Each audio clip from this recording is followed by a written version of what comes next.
অনেক কষ্ট করে উঠিয়েছি। কাবিনের কাগজ এখন আমার হাতে, সো কাবিনটা ভুয়া না। ঠিক আছে, বাড়ি আসে কালকে, গতকালকে রাতে এসেছিল।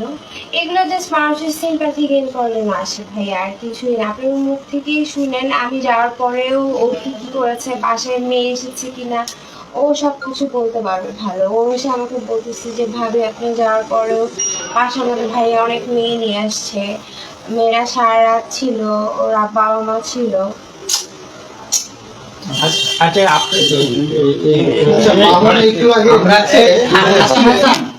প্রিন্স মামুন নিজেকে যতই মোহনার হাত থেকে বাঁচানোর চেষ্টা করুক না কেন, সে কিন্তু আর বাঁচতে পারবে না মোহনার হাত থেকে।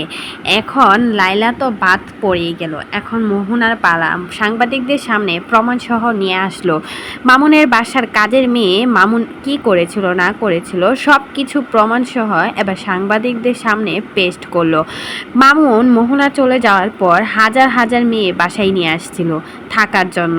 ভাবা যায় এই একটা ছেলে যে কিনা হাজারো মেয়েকে আসক্ত করতে পারে। প্রথমে তো লাইলার কাছ থেকে সব টাকা পয়সা সব কিছু খেয়ে দিয়ে শান্তি হয় নাই, ধরেছে মোহনাকে, ভালোবেসে বিয়েও পর্যন্ত করেছে। অথচ ভালোবাসার বিয়েটা 4 মাসও টিকে থাকে নাই, এরই মাঝে শুরু হয়ে গেছে নাটক সিনেমা। মোহনাকে বাদ দিয়ে আরও মেয়েদের সাথে কথা বলে মামুন। লাইলা এতদিন চিল্লে চিল্লে বলেছিল মামুনের চরিত্র ভালো না, সে আমাকে রেখে হাজারো মেয়েদের সাথে কথা বলে, রুম ডেট করে থাকে। এই পর্যন্ত 5,000 মেয়ের সাথে রুম ডেট করেছে।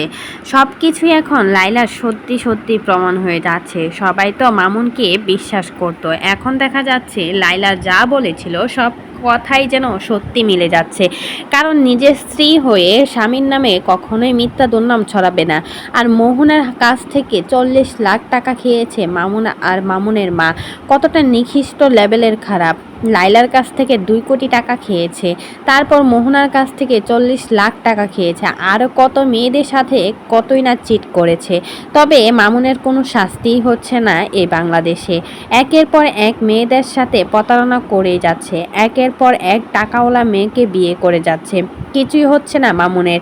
একের পর এক লাইলা কোর্টে গিয়ে হাজিরা দিচ্ছে মামুনের জন্য, তারপর মামুনের কিছু করতে পারে নাই। এবার কি তাহলে মোহনা কিছু করে দেখাবে? আপনারাই বলে যান কমেন্ট বক্সে অবশ্যই আপনাদের মতামত।